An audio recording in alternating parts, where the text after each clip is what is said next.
Halo teman-teman, selamat datang di Value Stock. Hari ini saya akan membahas analisa fundamental saham Telkom kuartal pertama tahun 2023. Oke, ini disclaimer-nya. Yang pertama, ini merupakan sharing analisa fundamental, bukan ajakan beli jual ataupun suatu saham, dan keputusan investasi ada di tangan teman-teman selaku investor. Yang ketiga, dari analisa fundamental ini bisa dijadikan referensi untuk analisa saham-saham yang teman-teman miliki. Oke, pertama kita masuk ke analisa bisnis dari saham Telkom ini.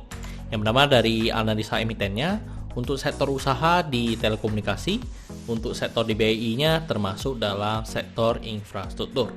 Terus untuk produk atau service yang diberikan oleh Telkom ini adalah internet, yaitu dimana lewat IndiHome-nya, terus server cloud, habis itu mobile yang dimana lewat simpatinya, sama penyewaan tower atau lewat anak usahanya yaitu MTEL ya teman-teman. Terus untuk analisa market, saya menggunakan produk dari Telkom. Terus saya juga dibutuhkan sehari-hari, gampang untuk mengaksesnya, ada kompetitor, tetapi menurut saya ini juga memiliki ekonomi muat tersendiri ya. Yang dimana teman-teman kalau misalnya salah satunya menggunakan internet IndiHome misalnya, mungkin ada kawasan yang hanya memang menerima IndiHome aja. Di kawasan lain tidak bisa menerima masuk internet dari provider yang lain gitu. Terus untuk segmen marketnya itu masuk ke dalam Indonesia aja. Terus untuk menguasai marketnya mereka secara persentase di atas 50% ya untuk terutama di mobile-nya, yaitu di kartu simpati ataupun halo teman-teman. Terus untuk saham ini saya kategorikan sebagai saham dividen. Terus untuk analisa GCG, pemiliknya dimiliki oleh negara kita. Pengalaman dari direksinya lebih dari 15 tahun ya di Telkom. Terus tidak memiliki kasus hukum, tidak melakukan buyback saham. Terus saham mayoritasnya sekitar 52%. Dan yang terakhir adalah dari gaji karyawan sekitar 64,7 juta per bulannya. Jadi itu kalau dari biaya gajinya saya bagi rata untuk per satu karyawannya. Terus kita masuk dari segi pendapatan.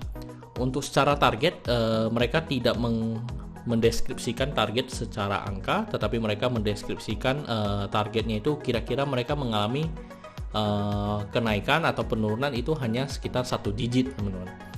Dan kalau kita lihat secara kuartal 1 mengalami kenaikan sebesar 2,5%, dan saya asumsikan kuartal keempatnya memiliki kinerja yang sama dengan kuartal pertama, maka sampai akhir tahun akan mengalami penurunan sebesar 2%. Terus untuk dari segi net profitnya mengalami kenaikan, dan kenaikannya sebesar 7,5% untuk di Q1.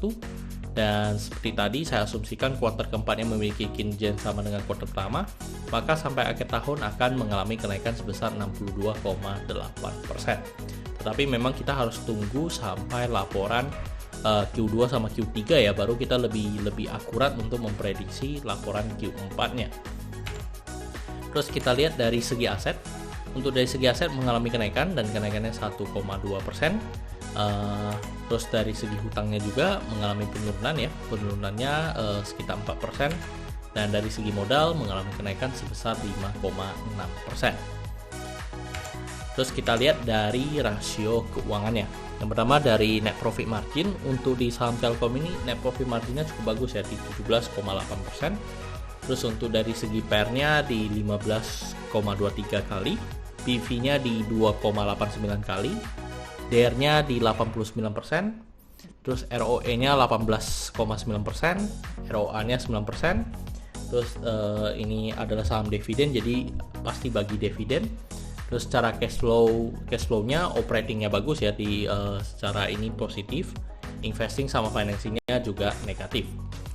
Terus untuk catatan, ketika saya baca annual report-nya bahwa mereka memiliki kebijakan dividennya itu adalah dengan PO rasionya sekitar 60-90%. Terus untuk margin of safety untuk harga sekarang di 3960, dan dari analisa fundamental saya bisa menemukan sekitar mungkin 3000 ya teman-teman ya. Jadi memiliki margin of safety minus 24%.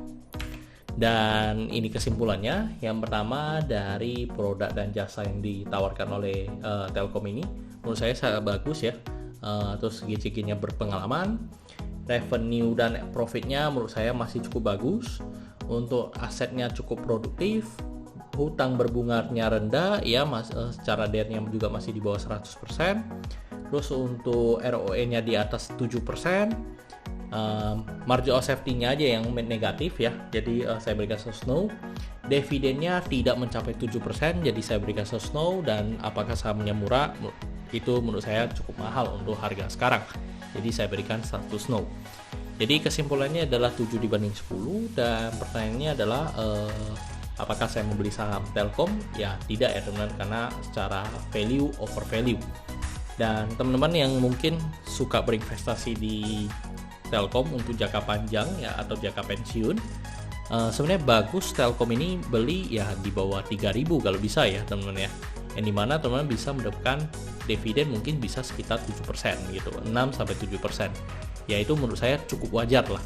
Tetapi kalau misalnya dividennya di bawah itu ya sebenarnya menurut saya juga kurang menarik ya, sedangkan ada resiko ketika teman-teman berinvestasi di saham Telkom ini. Oke teman-teman, saya rasa cukup sekian untuk video kali ini. Jangan lupa untuk like dan subscribe. Jangan lupa juga untuk follow saya di Instagram saya di Reken13. Dan teman-teman bisa join grup Telegram saya di Value Stock. Untuk linknya teman-teman bisa dapatkan di kolom deskripsi. Dan jika teman-teman tertarik untuk belajar value investing lebih dalam, teman-teman bisa join grup di website saya di valuestock.id. Untuk linknya teman-teman juga bisa dapatkan di kolom deskripsi. Dan jika teman-teman ada kode saham yang menarik untuk saya bahas, silahkan tinggalkan di kolom komentar untuk kode sahamnya. Oke teman-teman, see you in the next video. Bye-bye.